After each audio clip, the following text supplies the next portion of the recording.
Dalam surat Ar-Rahman, terdapat banyak pembahasan mengenai nikmat dan karunia dari Allah Azza wa Jalla yang secara spesifik diberikan kepada kita, umat manusia. Tetapi, terdapat ayat yang membahas mengenai penciptaan makhluk lain selain manusia, yaitu bangsa jin. Hal ini tentunya membuat kita sulit untuk memahami maksud dari ayat tersebut, seperti dalam surat Ar-Rahman ayat 15. Dan dia menciptakan jin dari api yang sangat panas. Di ayat ini, Allah mengatakan kepada kita bahwa selain manusia, ada juga makhluk lain yang ia ciptakan, yaitu jin. Allah menciptakan jin dari api yang sangat panas.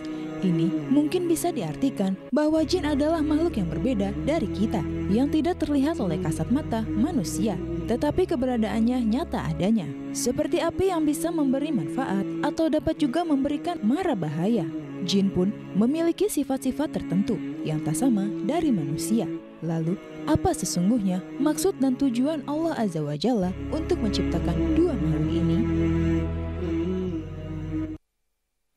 A'udzubillahi minasyaitonirrajim. Bismillahirrahmanirrahim. Assalamualaikum warahmatullahi wabarakatuh.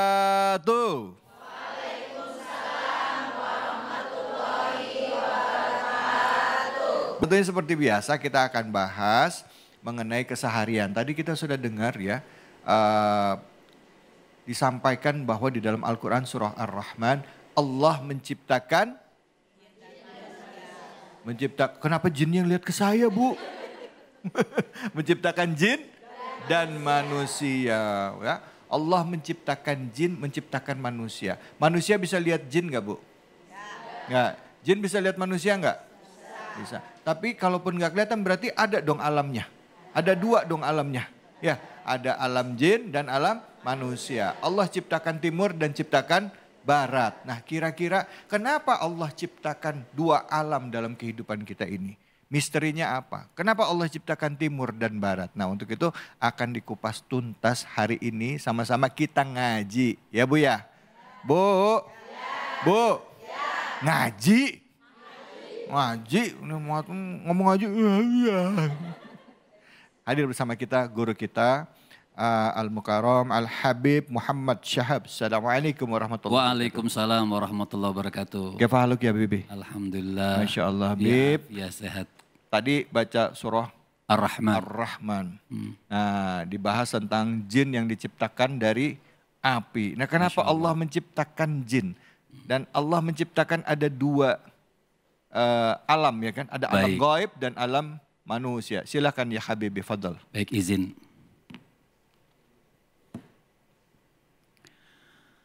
Assalamualaikum warahmatullahi wabarakatuh. Waalaikumsalam warahmatullahi wabarakatuh. Alhamdulillah. Alhamdulillahi rabbil alamin. Wa sallallahu wa sallama ala abdihil mustafal amin Sayyidina Muhammadin Nurillahil mubin al-hadi ila saratihil mustaqim dhil khuluqil azim wa nahjil gawim Allahumma salli wa sallim wa barik alaihi wa ala alihi wa sahbihi wa man sara fi darbih amma ba'd. Di dalam surah Ar-Rahman, tadi kalau ditanyakan kenapa Allah Subhanahu wa taala menciptakan manusia? Allah Subhanahu wa taala menciptakan jin. Allah Subhanahu wa taala menciptakan alam. Karena mungkin nanti juga ada ustadz alam nyampein. Ya. Artinya Allah itu menunjukkan kekuasaannya. Allah itu menunjukkan kehebatannya. Maka Allah ciptakan dari ayat sebelumnya, sebelum 15 itu Allah ciptakan manusia dari tanah. Awal manusia. Dan 15 sampai 20 yang kita bahas kali ini, wa khalaqal jana min marijin min nar. Khalaqal jan. Allah Subhanahu wa taala jan dalam tafsir abul jin atau abal jin. Artinya bapak moyangnya jin. Kalau kita kan punya bapak moyang Nabi Adam dari tanah. Kalau dalam tafsir itu dikatakan Ibnu Katsir abal jin, yaitu asal nenek moyangnya jin itu fahuwa iblis. Dia iblis.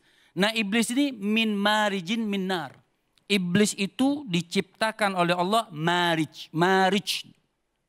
Marij itu artinya api yang murni dari api neraka bila biduni dukhan. Api yang murni dari neraka tapi tanpa asap, murni itu api. Itu jin atau iblis pertama kali diciptakan dari itu. Makanya ketika kau tanyakan kenapa, intinya semua ciptaan Allah yang Allah Subhanahu wa taala ciptakan, kehendak Allah adalah agar mereka itu ibadah. Dan mereka bagaimana tata cara mereka ibadah kepada Allah, maka Allah jelaskan kepada mereka keagungan, kebesaran, kehebatan daripada Allah Subhanahu wa taala. Makanya ayat selanjutnya Allah katakan fabi ayyi ala'i rabbikuma tukadziban. Ketika dengar ini ayat. Jadi Ibnu Abbas itu meriwayatkan ketika Nabi SAW membacakan, David membacakan Ar-Rahman sampai di kalimat fabi ayyi ala'i rabbikuma tukadziban. Jin-jin itu dengar. Jin itu dengar. Maka Nabi bilang begini, kata Nabi, aku mendengar itu manusia kalah jawabannya dengan jin. Yang aku harapkan itu jawaban daripada manusia. Ternyata jin yang menjawab itu. Ibnu Abbas mengatakan, maka mereka, jawaban itu apa ya Rasulullah? Nabi tanya sama sahabat-sahabat, tanya kepada baginda Nabi besar Muhammad Sallallahu alaihi wasallam. Jawaban apa ketika mereka tahu mereka terbuat dari api yang murni, yang terbuat dari api neraka, yang tanpa asap sama sekali, itu diciptakan itu jin. Maka kata Allah, fabi ayyi ala'i rabbikuma tukadziban. Di sini Allah menjelaskan artinya nikmat mana lagi yang kau dustakan, kan itu artinya. Itu bukan sebatas arti seperti itu. Banyak hal yang memaknai tanda syukur. Orang itu harus bersyukur. Makanya fabi ayyi ala'i rabbikuma. Nah, jin itu menjawabnya lebih hebat daripada jawaban manusia. Ketika Nabi Muhammad baca itu. Apa kata jin? Wahai Rasul, tidak satu pun nikmat dari Allah yang kami dustakan. Itu jin yang menjawab. Tidak satu pun. Ibu-ibu ketika dengar ayat itu kira-kira pernah nggak ngomong begitu? Bu, pernah nggak ngomong begitu? Saya mau tanya, jawab yang jujur. Kalau suami telat ngasih duit, gerutu nggak? Di mana fabi ayyi ala'i rabbikuma tukadzibannya? Suami itu kan jodoh dari Allah Subhanahu wa taala. Apapun yang diberikan oleh Allah Subhanahu wa taala, apa kita katakan alhamdulillah. Bahkan orang yang dikatakan fabi ayyi ala'i rabbikuma tukadziban, Nabi mengatakan awwalu ma yud'a ilal jannah alhamduna ala kulli hal. Bahkan Nabi SAW mengatakan pertama kali orang yang dipanggil ke surga, siapa orang yang dipanggil ke surga? Mereka yang memaknai bersyukur tidak ada nikmat Allah yang kami dustakan. Itu orang yang pertama kali masuk surganya Allah Subhanahu wa taala. Kemudian ayat selanjutnya, wa rabbul masyriqaini wal maghribain. Allah ini yang menguasai masyriqaini, tempat terbit, dua tempat terbit. Kemudian Allah juga yang menguasai dua tempat terbenam. Ya. Maksudnya apa dua tempat terbit, dua tempat terbenam? Ya. Jadi ada kaul ulama, pertama ulama mengatakan misal matahari terbit di sini. Nanti ketika matahari terbenam, terbit lagi di sebelah bumi yang tempat lain. Itu dua titik. Oh, iya. Jadi misal di Indonesia terbit, mungkin di Saudi Arabia lagi terbenam. Ya. Kan begitu Ibu ya? Itu makanya saya teruskan ayatnya. Ada lagi kalimat Allah yang mengatakan fabi, bukan diulang, Allah menekankan fabi ayyi ala'i rabbikuma tukadziban. Maksudnya apa? Maksudnya Allah itu kalian harus rapi. Tata surya yang diciptakan oleh Allah itu rapi dalam pemeliharaan Allah. Dua titik itu. Ada lagi yang mengatakan dua titik itu musim panas dan musim dingin. Ketika matahari terbit di musim panas, ada juga nanti matahari yang terbit di musim dingin. Ya. Ada yang terbenam di musim panas, makanya ada yang terbenam di musim dingin. Jadi fabi ayyi diulang, bukan diulang. Allah itu penekanan. Ayat itu nggak ada yang diulang sama Allah. Penekanan lagi oleh Allah. Allah mengingatkan, hai Fabi ayyi ala'i rabbikuma. Tukadziban. Hai jin, hai kalian manusia, Allah katakan. Fabi ayyi ala'i rabbikuma. Bikuma, kalian berdua. Kalian berdua. Ya, jin, manusia. Ingat kalian, mana lagi nikmat yang kalian dustakan? Manakah nikmat yang kalian dustakan, yang kalian ingkari semua? Tata surya, malam, pagi, siang, ada musim panas, ada musim dingin. Dua musim ini diciptakan rapi, pemeliharaan dari Allah Subhanahu wa taala. Bukti itu adanya Allah Subhanahu wa taala dan bukti daripada kekuasaan Allah Subhanahu wa taala. Jadi tidak perlu kita mengingkari nikmat yang diberikan oleh Allah. Kita harus mensyukuri. Ada lagi yang lebih hebat. Apa ayat selanjutnya? Wa marajal bahraini yaltagiyan. Wa marajal bahraini yaltagiyan. Lihat. Ini hebat ini. Ini bukti banget. Wa marajal bahra, Allah Subhanahu wa taala. Betul kan ayat selanjutnya? Ya. Wa marajal bahraini yaltaqiyan. Itu Allah membiarkan pertemuan dua laut. Subhanallah, Allahumma salli ala Sayyidina Muhammad.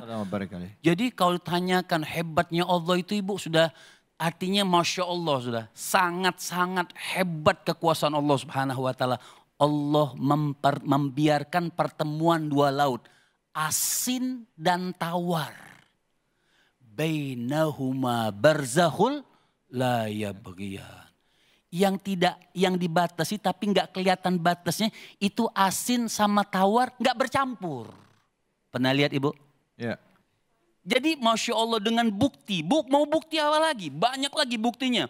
Allah itu membiarkan, artinya Allah yang menjalankan daripada dua laut, air setelah asin dan air tawar. Bertemu tapi satu sama lain tidak saling melampaui. Ya. Satu sama lain tidak saling melewati. Satu sama lain tidak merusak rasanya. Yang tawar tetap tawar. Yang asin tetap asin. Makanya selanjutnya Allah katakan, ditekankan lagi oleh Allah Subhanahu wa taala. Allah katakan fabi ayyi ala'i rabbikuma tukadziban. Laut. Dua laut, sungai yang tawar sama laut yang asin. Dibiarkan bercampur oleh Allah. Tapi Allah batasi. Bainahuma barzakhul la yabghiyan. Dua-duanya ada batas yang tidak tercampur satu sama lain rasanya. Nggak nyampur dia. Betul, David. Ibu-ibu pernah lihat gak? Ibu ada TV kan? Ada. Ya. Di itu juga ada. Di mana? Di media sosial juga aja. Suka lihat ya Bu ya? Iya. Bu. Laut. Iya. Air asin sama air tawar. Pernah rasain Bu? Oh tahu, kan pernah aja. Ibu ada kotanya kan? Oh ya alhamdulillah. Yang penting kuotanya ada. Iya makanya nikmat apalagi Masya Allah. Makanya kullu nikmatin la tugarribu minallah fahyal baliyah. Ya. Makanya semua nikmat-nikmat yang ada ini, tapi nikmat tersebut kata Ibn Hazim tidak bisa membawa kita dekat kepada Allah Subhanahu wa taala. Masya Allah itu suatu bala. Iya. Suatu malapetaka. Kita punya nikmat, Allah berikan nikmat, Allah tunjukkan kebesaran-kebesaran Allah. Manusia, bapak moyangnya dari tanah, malaikat dari cahaya, jin, iblis dari api. Mereka hidup dan mereka harus ibadah kepada Allah Subhanahu wa taala. Kebesaran laut-laut yang dipertemukan tawar dan asin tapi tidak bercampur. Ini kebesaran. Makanya kullu nikmatin, setiap satu nikmat ya, yang nikmat tersebut tidak menjadikan kita untuk dekat kepada Allah, Masya Allah akan menjadi suatu bala buat kita. Masya Allah. Baik, ya Habibi, terima kasih banyak Habib. Baik. Habib, ada satu pertanyaan jadinya Habib. Pada saat tadi Allah menunjukkan kekuasaan yang luar biasa. Dari mulai penciptaan manusia, penciptaan jin, ya, makhluk-makhluk Allah ciptakan, alam semesta Allah ciptakan. Bahkan Allah menunjukkan lagi kekuasaan yang sepertinya ini tidak masuk dalam logik. Allah bilang mungkin kalau aku berkehendak antara air laut dengan asin, tawar ya kan ya. Nah, di sini Allah mengatakan tukadziban, mendustakan.